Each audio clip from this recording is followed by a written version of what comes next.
Então, essa nosso vídeo 2, videoaula 2 sobre a segunda parte da Lei de Responsabilidade Fiscal.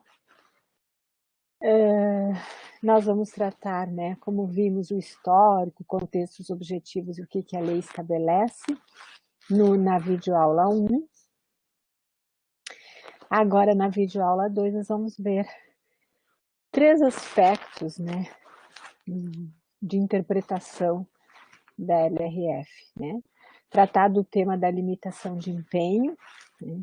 Como vocês viram, são 3 questões que eu considero bastante críticas em relação à lei de responsabilidade fiscal, porque a lei de responsabilidade fiscal, como eu já tinha dito no primeiro vídeo, tem como objetivo o equilíbrio fiscal, e o equilíbrio fiscal ele pode ser obtido, né, além de ter uma posição crítica em relação à concepção de Estado, que está embutida na LRF, que defende um Estado mínimo, uma sociedade de indivíduos, ausente dos princípios de solidariedade, né, tem um problema que, no Brasil, ela estabelece os limites, né, para as despesas.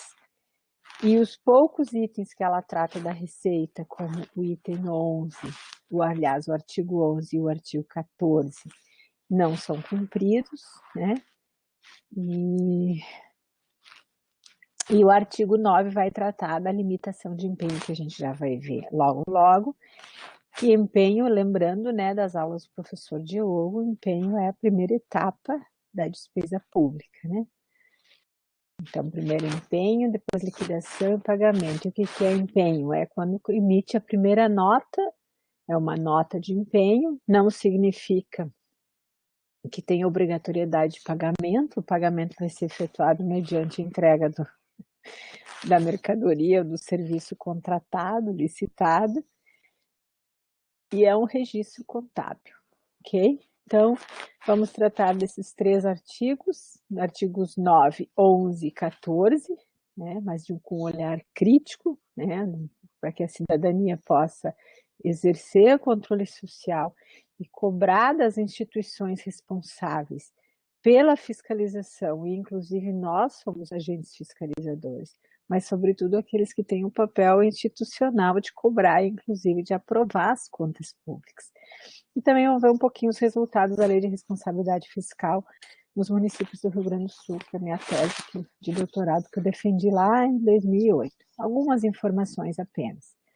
Bom, então, vamos então tratar desses 3 artigos que envolvem, na minha avaliação, 3 questões críticas que eu acabei de colocar. A primeira delas está lá no artigo 9º da Lei de Responsabilidade Fiscal, que ele diz o seguinte: se verificado no final de um bimestre que a realização da receita poderá não comportar o cumprimento das metas de resultado primário e todas as outras metas, o ente público ele vai ter que fazer uma limitação de empenho. Fazendo uma simplificação aqui, está dizendo, olha, se a receita arrecadada é menor do que aquela que estava prevista e, portanto, ela vai ser insuficiente para cobrir as despesas, tem que começar a cortar despesas. É isso que está escrito aqui nesse artigo, né? E ainda, né, o que complementando o que está dito aí, no parágrafo 2º desse artigo, vai dizer, ó, todas as despesas, a minha pergunta, todas as despesas devem ser cortadas, né? Ou seja, não entrou arrecadação, nós vamos deixar de comprar vacinas, deixou de entrar arrecadação, nós vamos deixar as crianças fora da creche? Então, vamos ver o que diz o artigo 2º e vamos ver como esse artigo 2º foi sendo interpretado, aliás, esse parágrafo 2º foi sendo interpretado no Brasil. E aí, como que a mídia difunde, as instituições, como a gente vai consolidando interpretações, conceitos, normas sobre o tema das contas públicas. Então, o parágrafo 2º diz o seguinte aqui, lembrando, né?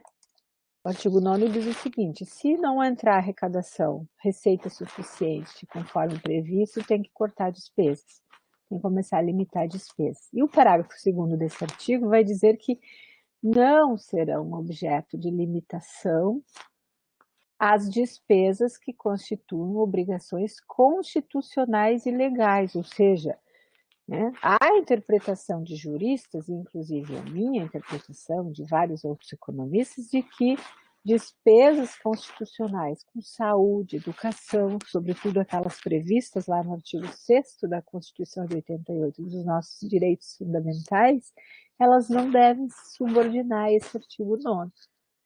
Mas preste atenção de que o artigo 9º ele vai dizer que, quando for relativo ao pagamento do serviço da dívida, o parágrafo explicita que não pode. Ele podia ter explicitado aqui, ó, não serão objeto de limitação as despesas de saúde, educação, assim por diante. Não, ele disse objeto de limitação as despesas que constituem obrigações constitucionais. Aí passou a ser de interpretação. A aplicação da lei passou a partir da interpretação dada para esse parágrafo. No entanto, quando vai se referir ao serviço da dívida, o parágrafo é explícito. Não serão objeto de limitação as despesas que constituem as obrigações constitucionais do ente, inclusive aquelas destinadas ao pagamento do serviço da dívida. Então, veja que eu falei para vocês que a gente não viu toda a LRF, eu pensei em alguns artigos, como ela vai dar um tratamento especial ao tema da financiarização. Tem um outro artigo que diz, olha, que se o ente público ele não está cumprindo todos os limites de dívida, de endividamento ou de gasto com o pessoal, ele não pode fazer uma nova operação de crédito. Mas, se for para pagar uma nova operação de crédito para pagar juros de uma anterior, daí pode.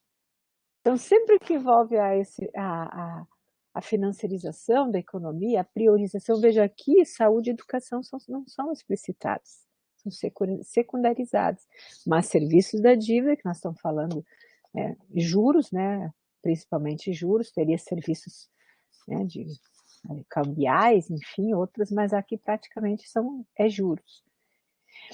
E a Hélida Graziano Pinto, que é uma procuradora do Ministério Público de Contas de São Paulo, ela vai dizer que, enquanto, uma citação aqui no artigo dela de 2017, onde ela diz, enquanto perdurar a trajetória de receitas decrescentes em face das despesas autorizadas na Lei Orçamentária Anual, na LOA, o regime do artigo 9º, parágrafo 2º da LRF, que nós acabamos de analisar, claramente indica a impossibilidade de contingenciamento das despesas obrigatórias, em especial aquelas que tratam dos direitos fundamentais.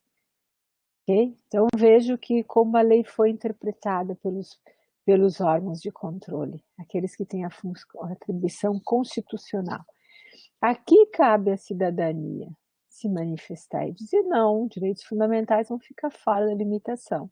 Vamos limitar outros tipos de despesas, menos saúde e educação. Ok?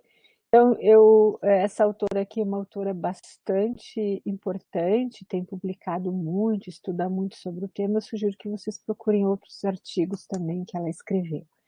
E aí a Hélida vai dizer, lá em 2017, a Hélida Graziano Pinto vai dizer em 2017, quando estava sendo discutida a emenda constitucional do gasto, que virou a emenda constitucional 95, mas que era a proposta de emenda constitucional 241, ela diz as restrições de gastos precisam ser apresentadas como soluções jurídicas em rota de alternativa à pura e simples suspensão inconstitucional dos direitos à saúde e à educação por 2 décadas, como pretende o artigo 104 agora, da emenda constitucional 95, que vai ser minha próxima videoaula.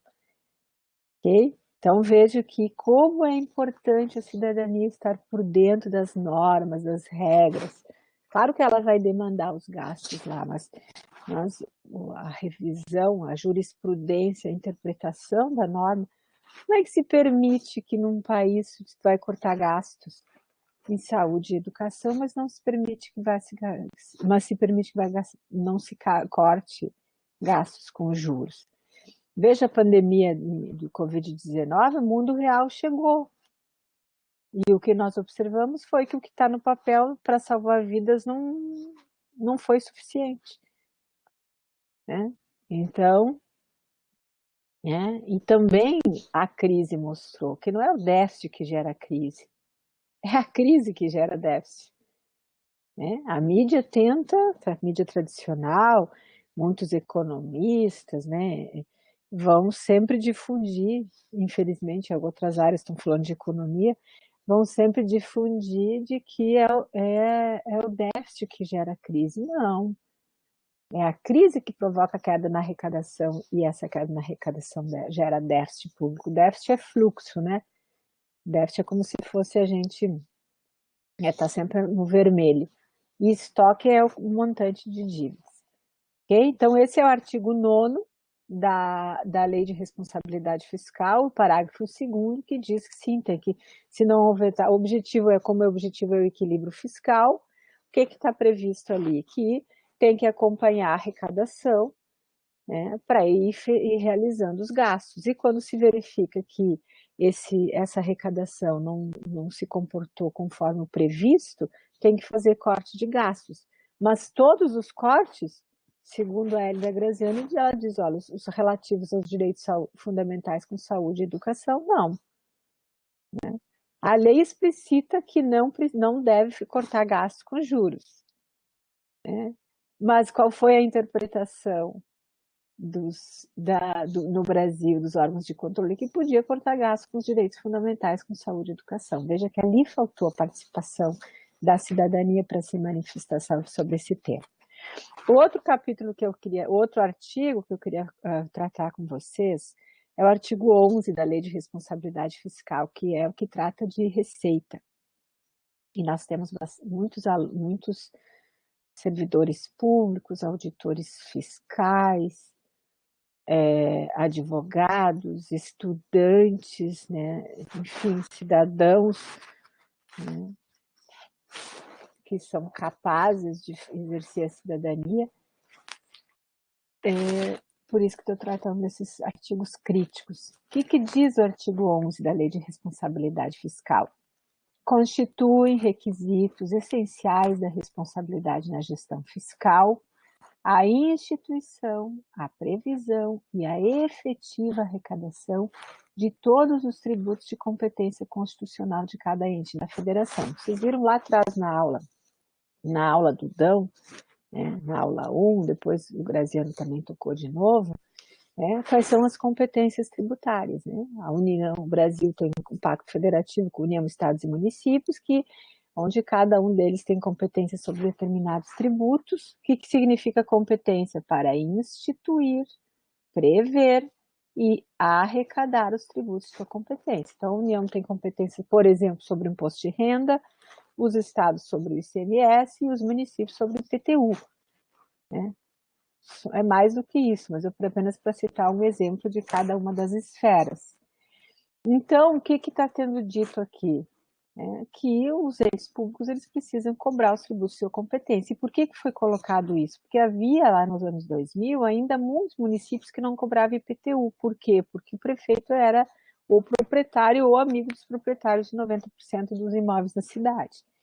Mas vejam vocês que esse artigo diz que é crime de responsabilidade fiscal não instituir, prever e arrecadar tributos, a receita decorrente dos tributos de sua competência. E o artigo 153, inciso 7 da Constituição Federal de 1988, estabelece que o imposto sobre grandes fortunas, não é fortinas aqui, é fortunas, é de competência da União. Então, veja que ao descumprir a Lei de Responsabilidade Fiscal, no seu artigo 11, a União está cometendo crime de responsabilidade fiscal.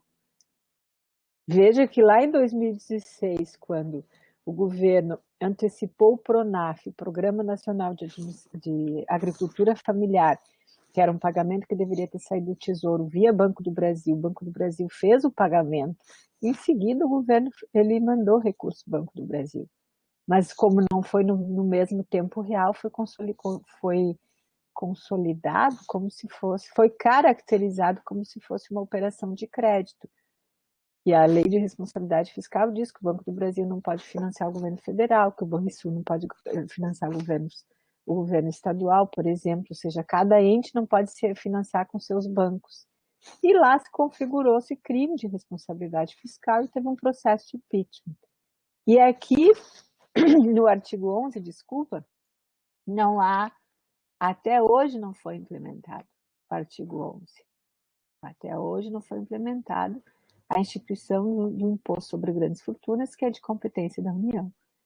Da mesma maneira, o que nós observamos no artigo, nos municípios, né? Ainda, esse aqui é um dado da pesquisa Munique, do IBGE, e que mostra, né, os municípios no Brasil, por região, depois os mesmos municípios distribuídos por habitantes, e mostra a pergunta aqui, quantos deles cobram IPTU?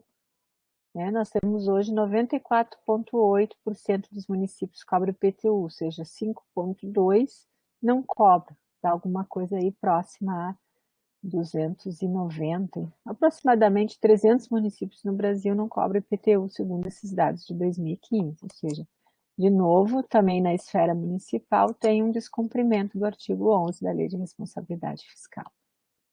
Ok? Tema da renúncia, né? Estamos falando agora da ótica da receita que a LRF trata. O capítulo 14 trata da renúncia da receita. E o capítulo 14 da LRF ele diz o seguinte, eu vou ler e depois vou fazer a síntese.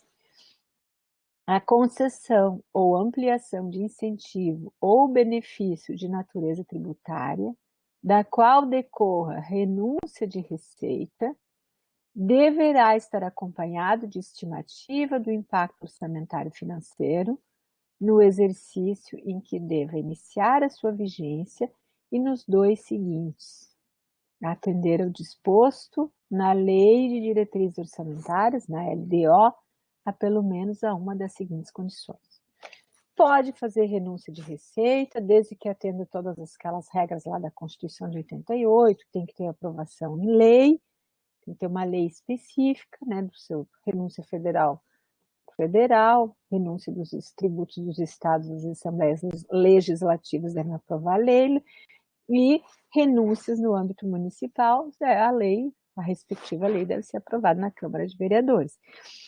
Mas o artigo 14 da LRF diz que, né, e diz que tem que ter um cálculo do impacto orçamentário e financeiro no exercício da lei, né, quando for aprovada, porque a lei é sempre o período seguinte, no caso da LDO, e mais 2 anos para ampliar o horizonte de planejamento.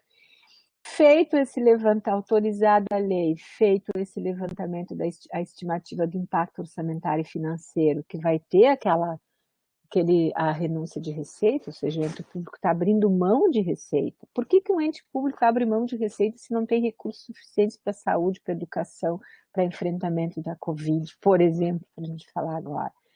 Ele pode, diz que pode, né? Mas tem que atender pelo menos uma das seguintes condições que vem na sequência. E o que dizem essas condições, né? O inciso 1 e o inciso 2. O inciso 1 diz que a demonstração pelo proponente de que a renúncia, proponente é o governo, né, o ente público, a esfera pública, de que a renúncia foi considerada na estimativa de receita da lei orçamentária. Procure lá a LDO, como eu já tinha sugerido para vocês, naquele exercício sobre a aula lá da Lei de Acesso à Informação, sim, na aula 7, né? Procure a LDO, pode ser a LDO que está sendo discutida agora para 2022, ou a LDO que está vigorando em 2021. O que tem que estar dito lá? Que foi considerada na lei orçamentária, que aquela concessão de renúncia fiscal não vai afetar os resultados fiscais. Ou seja, não vai afetar o resultado nominal, não vai afetar o desequilíbrio financeiro, ou seja, Se o ente público abrir mão de 3 bilhões, de 5 bilhões, de 200 bilhões, tem que mostrar através do demonstrativo, né? Qual demonstrativo? Demonstrativo, né, do impacto orçamentário e financeiro no exercício em que deve iniciar a vigência da renúncia nos 2 seguintes, que ela não vai afetar os resultados fiscais do ente público. Caso ela afete, e com certeza todos afetam, né? Então deve estar acompanhado de medidas de compensação. Quais são as medidas de compensação? Aumento da receita proveniente da elevação de alíquota de algum tributo, ampliação da base de cálculo de algum tributo, ou majoração ou criação de um tributo ou contribuição. Veja que o artigo 14 diz que, para aprovar a lei, tem que mostrar a estimativa de impacto da renúncia nas contas públicas. E tem que atender a pelo menos uma das condições, que demonstrar que não está afetando o resultado fiscal, ou seja, o setor público tem abundância de recursos, não há escassez, e se estiver afetando, que é 100% dos casos, precisa imediatamente adotar medidas de compensação, ou seja, nós abrimos mão de 500 bilhões de reais para o setor calçadista, né? E imediatamente tem que promover alterações na base de cálculo, algum tributo, ou aumento de alíquota, seja lá o que for, mas tem que buscar medidas de compensação. E isso, né, veja que daí no parágrafo 2º vai dizer que se o ato de concessão, ampliação do incentivo ou benefício de que trata o caput desse artigo decorrer da condição contida no inciso 2, ou seja, precisa aprovar medidas de compensação, abrir mão de 500 bilhões para apoiar o setor calçadista, é preciso imediatamente que se busque medidas para aumentar a receita em 500 bilhões e esse benefício só entrará em vigor quando implementadas as medidas referidas no mencionado inciso. Não posso aprovar a lei para entrar em vigor no ano que vem, sem que ao mesmo tempo seja aprovada outras mudanças para que aumente a arrecadação naquele mesmo montante que o poder público abriu mão na forma de renúncia. Então, vejam, o meu desafio para vocês, né, mais do que responder à prova ou fazer discussão no fórum aqui para ter a nota mínima e ganhar o certificado do curso, isso é secundário. O mais importante é vocês interferirem no município de vocês. Buscar as informações, estudar, procurar se organizar, cobrar pela lei de acesso à informação, fazer estudos, né? Tem várias formas de organização da sociedade civil em quase todos os municípios brasileiros. Então, esse é o artigo 14, né, que tem as exceções e que também não é cumprido no Brasil, né? É quase uma excrescência. Quando eu fiz a minha tese de doutorado, eu percebi que nos municípios gaúchos, os responsáveis pela gestão orçamentária, fiscal e financeira não sabiam as diferentes modalidades de renúncia, né? Se vocês olharem no próprio estado do Rio Grande do Sul, o orçamento, a LDO, né, e os demonstrativos que são exigidos, eles são, em breve vou ter uma dissertação de mestrado que vai ser defendida mostrando isso, um aluno que eu estou orientando, não é cumprido. A União está um pouco mais organizada em relação a esses demonstrativos, mas a União abre mão de em torno de 4,5% do PIB em renúncia de receita, ou seja, a renúncia de receita ela tem um valor superior ao déficit, e mesmo assim não se faz a compensação. Ok? De novo, então, novamente, a L da Graziano Pinto vai dizer, então, naquele mesmo artigo de 2017, ela diz, né, a lei de responsabilidade fiscal no parágrafo 2º do artigo 14, que a gente acabou de ver, que a validade e o início da vigência da renúncia sejam condicionados à instituição efetiva de medida compensatória, com duração de 3 anos, no exercício que a renúncia foi aprovada, e mais 2. Ou seja, isso está lá no parágrafo 2º do artigo 14. Se o ato de concessão, ampliação do incentivo, o benefício de que trata o caput dissertivo, que é a concessão de renúncia da União, Estados e municípios, se ele se enquadrar na condição contida no inciso 2, ou seja, que afeta o resultado fiscal e, portanto, precisa de medidas de compensação, todas as renúncias afetam. Nenhuma renúncia não afeta o resultado fiscal. É óbvio, se eu conceder 1 milhão, 100 milhões, R$1, ou R$1 vai afetar. E, portanto, todas as renúncias devem estar acompanhadas de medidas de compensação. Ok? Ou seja, que é o que está dito aqui pela Hélida Graziani, que eu concordo plenamente. E é essa interpretação que tem que ser dada, porque cidadania, renúncia, qual a justificativa de uma renúncia de receita? Que ela vai promover o desenvolvimento de uma determinada região. Mas o que nós temos hoje, por exemplo, nós não temos todas as informações ou informações suficientes para poder avaliar a política pública de renúncia de receita.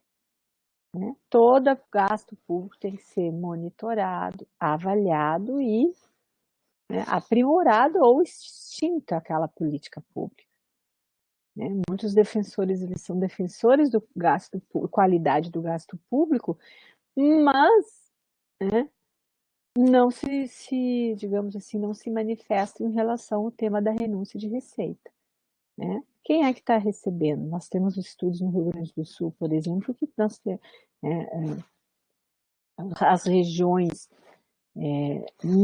mais desenvolvidas estão recebendo muito mais recursos. Não reduz desigualdades como preceito constitucional. Parece, não se tem tanta informação assim para fazer essas afirmações. O custo de um emprego, qual é o custo de um emprego? Para eu poder calcular, digamos assim. Então, nós precisamos veja que o beneficiário do Bolsa Família, ele tem o seu nome e CPF disponível na internet. E um grande beneficiário de renúncia, de milhões, nós não sabemos quem é. Com o argumento, aquela farsa que eu vou usar, do artigo lá, se não me engano, é 98 do Código Tributário, que diz que isso vai afetar a competitividade das empresas. De novo, é uma interpretação, é uma jurisprudência, é uma retórica que vai sendo construída na sociedade. Okay?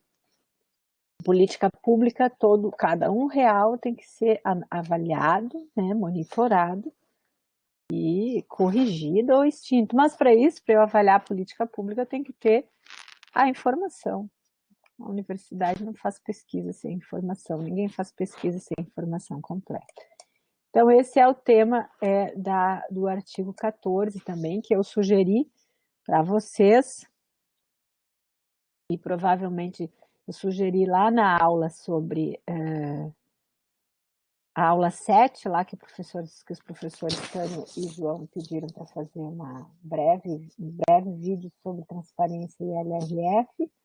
E aqui, de novo, no final, vou mostrar para vocês, se vocês quiserem usar a Lei de Acesso à Informação e renúncia, podem encaminhar para os municípios, enfim, para o órgão que vocês quiserem, pelo tribunal.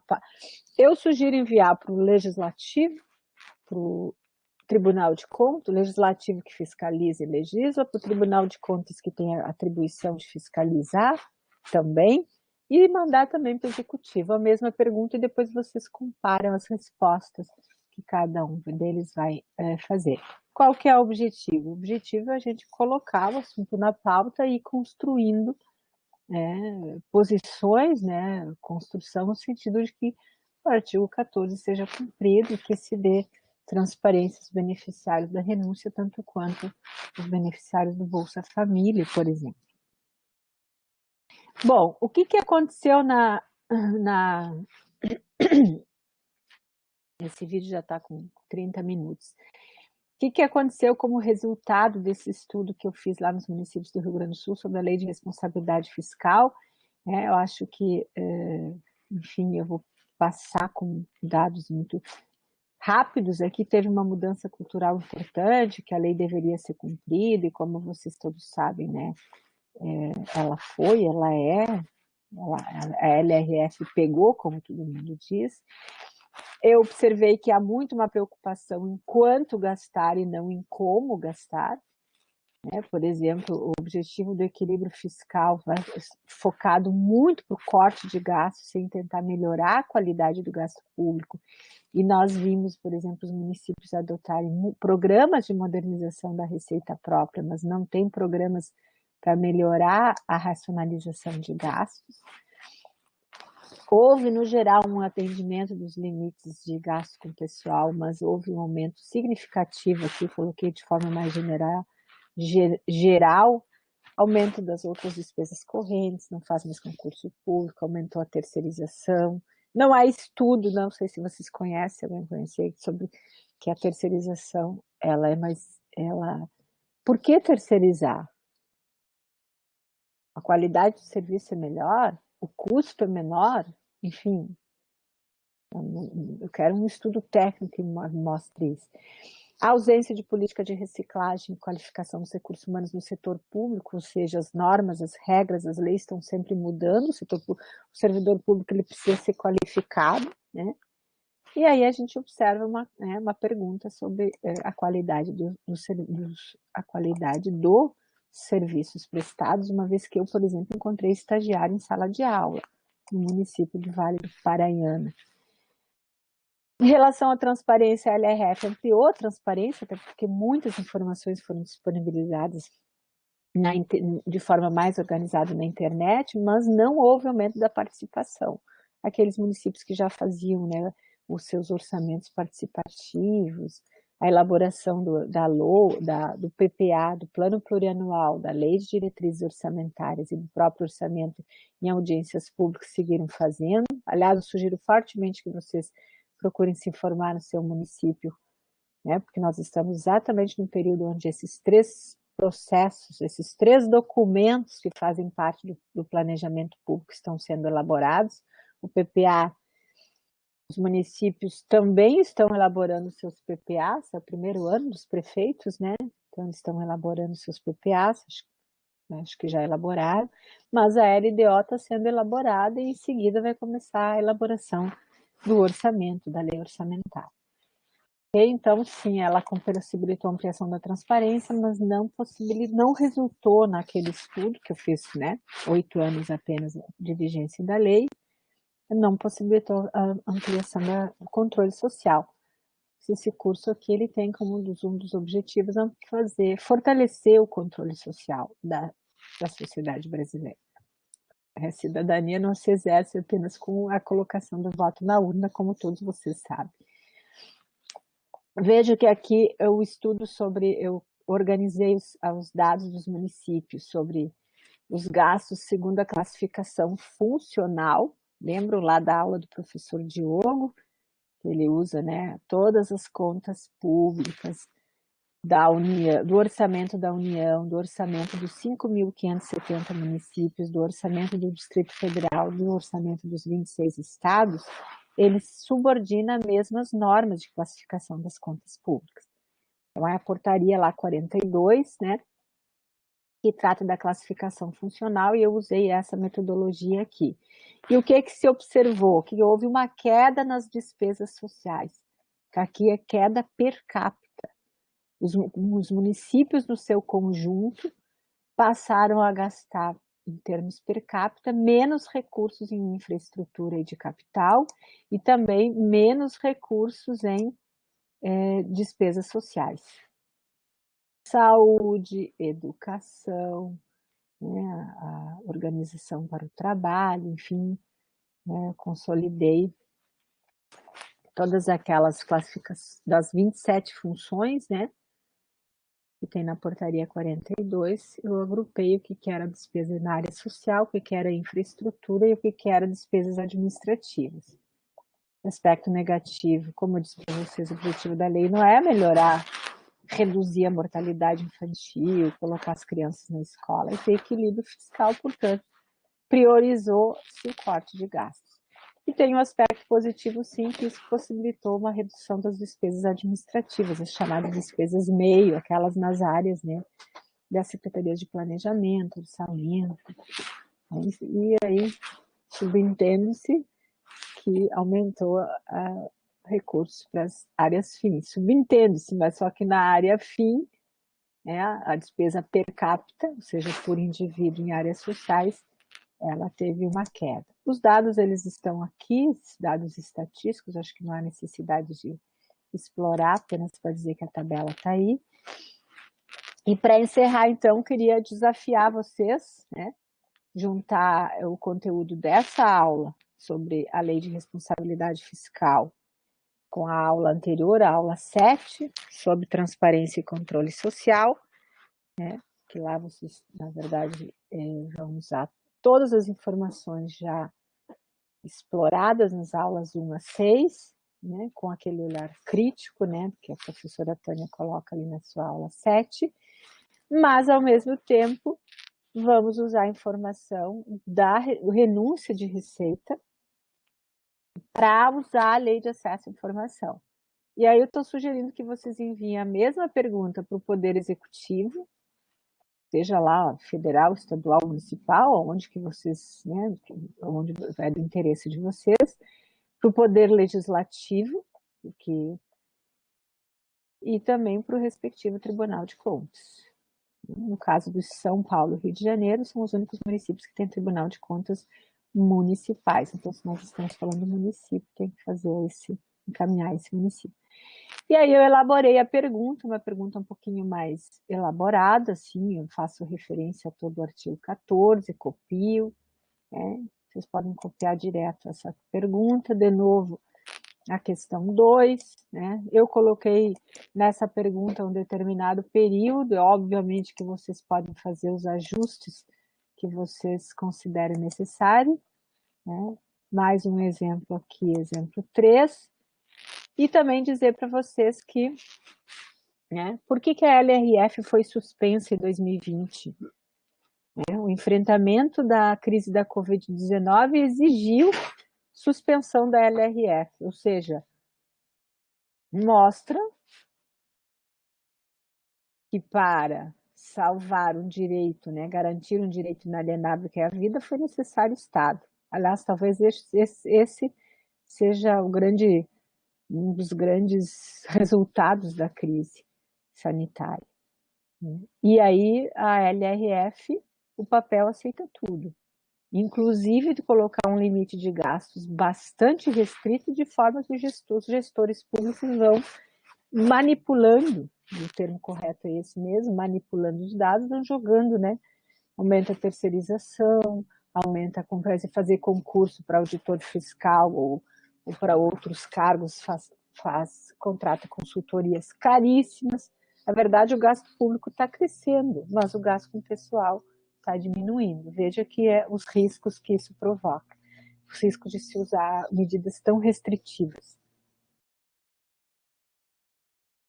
Então, claro que ela foi suspensa porque tem uma previsão no próprio artigo 65 da LRF, que diz que na ocorrência de calamidade pública reconhecida pelo Congresso Nacional, serão suspensas ou dispensados vários artigos da LRF, daí não há necessidade de eu explicitar aqui, mas eu coloquei aqui quais são os slides.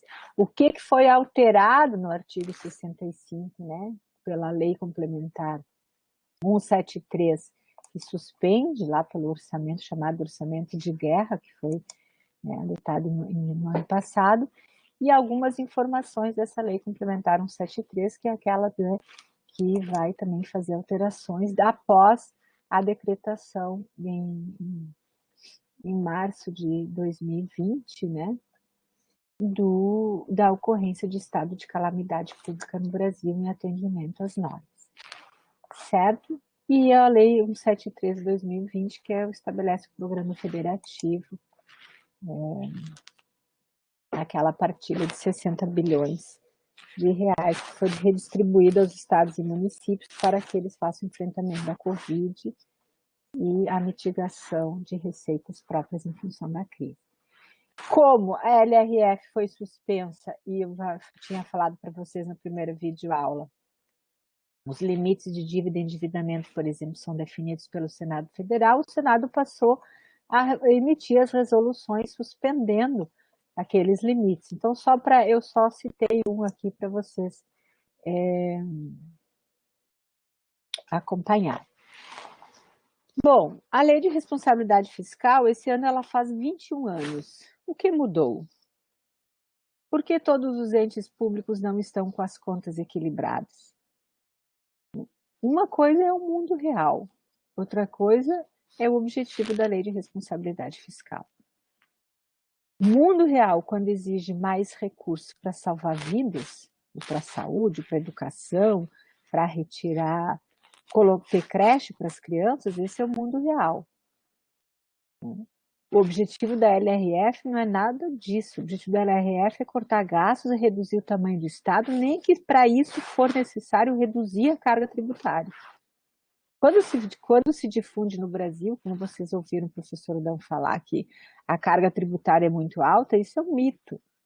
Nós somos o 18º, 20º país em carga tributária. E também, né, alto, o que é alto, o que é baixo. Né? Então, esse é mais uma estratégia que é utilizada para reduzir o tamanho do Estado. A própria reforma administrativa, enfim, que está na pauta hoje, é outra maneira, é uma outra alternativa.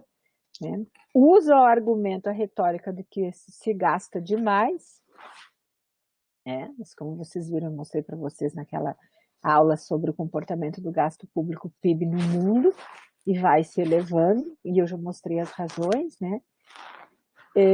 Então, veja que nós temos esse descompasso entre o que está no papel, que é a representação do que o parlamento aprovou, porque o parlamento, na verdade, ele representa a sociedade, mas uma sociedade com as desigualdades que o Brasil apresenta, ele tem uma representação que é desigual, né? E nós vimos também, né, que quanto maior a desigualdade, maior há algum impacto no sentido de fragilizar as democracias, porque aquele parlamento acaba representando os grandes grupos de poder, da bala, da Bíblia, do agronegócio. Onde está a classe que representa a massa dos trabalhadores? Os 25 milhões de desempregados, né, a micro e pequena empresa e assim por diante. Os estudantes, as crianças sem escola. Né? Então, é preciso enxergar que uma sociedade, ela é uma sociedade a sociedade é uma sociedade de conflitos. E quando eu estou falando de conflitos, eu estou falando de conflitos de ideias, de disputas políticas, não de violência. Né? Falando de disputas políticas, de construção o próprio orçamento público, como a gente já viu, ele é uma peça, ele é resultado das disputas políticas, porque nele está a concretude de quem vai pagar mais tributos. Se os pobres estão pagando mais tributos do que os ricos, é porque, bom, alguém convenceu alguém, ou os mais pobres ficaram, não se posicionaram em relação a isso. Não estou querendo culpabilizá-los. Obviamente que a análise sociológica ela é mais complexa do que isso. Né?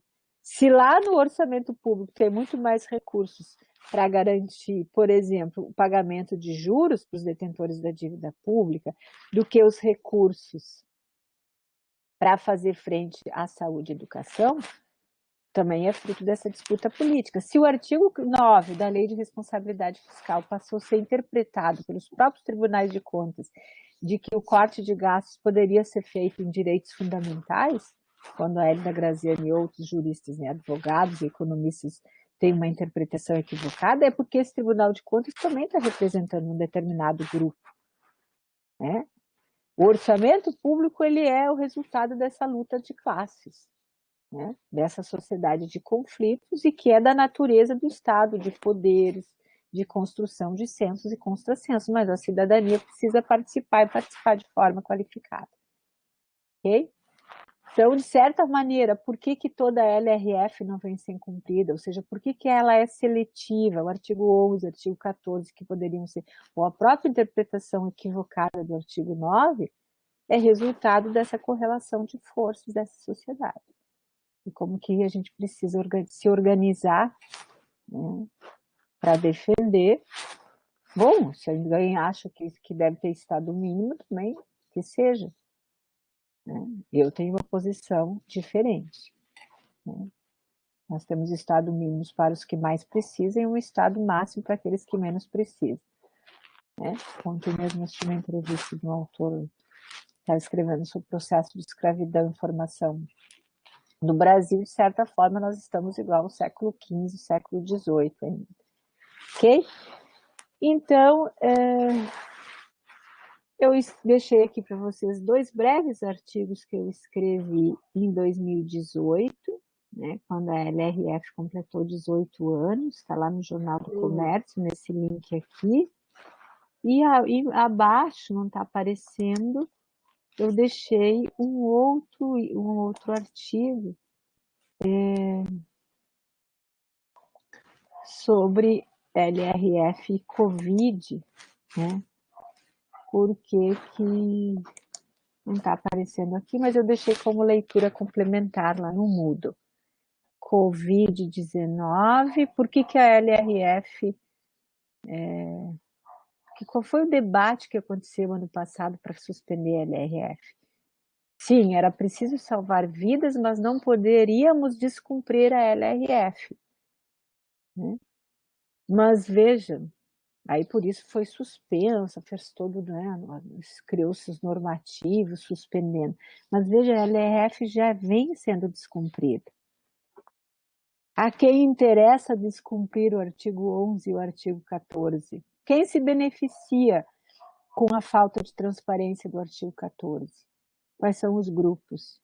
Os mesmos que defendem austeridade, os mesmos que defendem reforma trabalhista, o mesmo que defende reforma administrativa, o mesmo que defende que o orçamento não cabe na Constituição de 88. Né? Veja, nós estamos falando da nossa Carta Magna. Né? Então, é preciso ter essa interpretação. No final aqui, eu ainda coloquei para vocês o mais do mesmo, a Lei Complementar de 2021, a Lei Complementar 178, que é uma lei que foi adotada com o objetivo de promover o equilíbrio fiscal para aqueles estados e municípios que não conseguiram pagar suas dívidas. Ou seja, o paciente está morrendo e o remédio que vai ser adotado é o mesmo. Ou seja, ele está morrendo em função do uso daquele remédio, está matando, mas ao invés de trocar o remédio, a equipe médica aumenta a dosagem do remédio. Qual vai ser o resultado? O paciente morto. E é aqui que nós estamos, 21 anos depois, uma nova regra, digamos assim, que tem como objetivo fortalecer, endurecer ainda mais, né, a austeridade fiscal. Aí vai exigir mais redução de gasto público, né, limitação e crescimento das despesas primárias. Vejam, a Lei Complementar 178, agora, de 2021, vai impor aos estados e aos municípios que não conseguiram pagar a sua dívida com a União, e a União faz um processo de agiotagem da dívida pública com os estados, tanto é que no Rio Grande do Sul agora foi aprovado um encaminhamento de 2 deputados para fazer uma auditoria da dívida gaúcha com a União. Né? O que eles estão impondo aqui é que os estados e os municípios também se subordinem à mesma restrição do IPCA, do aumento de gastos pelo índice de inflação. Se a economia voltar a crescer, que em algum momento ela vai aumentar a arrecadação, os gastos públicos não podem acompanhar o aumento da arrecadação, vão ter que acompanhar o IPCA. Mas esse é um tema que eu vou tratar no próximo videoaula, quando a gente tratar da emenda constitucional do teto, emenda constitucional 95. Ok? Então, para continuar então, e para a gente, na verdade, terminar essa aula, né, eu queria refletir um pouco com essa pergunta. O que a atual crise sanitária e a sua decorrente necessidade de maior intervenção do Estado na economia, através das políticas de saúde, ou seja, o próprio SUS socorrer os hospitais privados, necessidade de, né, uma crise que exigiu isolamento, e que esse isolamento exigiu uma renda emergencial para famílias, e exigiu também um programa, o PRONAMP, para socorrer micro e pequenas empresas e outras medidas. O que isso está demonstrando? Né? Nós somos uma sociedade de indivíduos ou nós somos uma sociedade onde nós precisamos difundir o princípio da solidariedade? A vacina, se eu me vacinar e o resto não, é um exemplo muito claro. Basta? Não, eu tenho que vacinar o outro. Então, de certa maneira, essa crise ela veio, na minha concepção, para mostrar que há uma fragilização daquele pacto social vigente, daquelas ideias presentes no modelo neoliberal. E isso vai exigir políticas de reconstrução a partir da lógica de demanda social na área da saúde, educação, cultura, para a retomada da economia. Aliás, a Europa está fazendo isso, os Estados Unidos estão fazendo isso. Né? E, de outro lado, também, essa crise, né, ela, na minha avaliação, eu aí pergunto, é uma reflexão, provavelmente não, com certeza, ela vai também, ela está demonstrando uma necessidade de busca de políticas para mitigar os impactos ambientais, né? Há poucos dias atrás, uma cidade no Canadá se incendiou, porque o calor lá chegou a 50 graus. Essa semana nós tivemos aquelas tragédias na Europa, né? E nós temos a nossa tragédia na Amazônia, que, segundo estudo recente, mostrou que ela está emitindo mais CO2 do que oxigênio. Né? Então, isso significa o quê? A necessidade de abandono da austeridade fiscal e o papel que o gasto público tem. Né? E aí vou tratar isso nas outras videoaulas, uma videoaula sobre os mitos da austeridade, também vou deixar já um podcast de um outro evento que está disponível como atividade complementar. Então era isso, a próxima videoaula, então nós vamos tratar do tema da austeridade. Muito bom, então. Um abraço a todos e muito obrigada.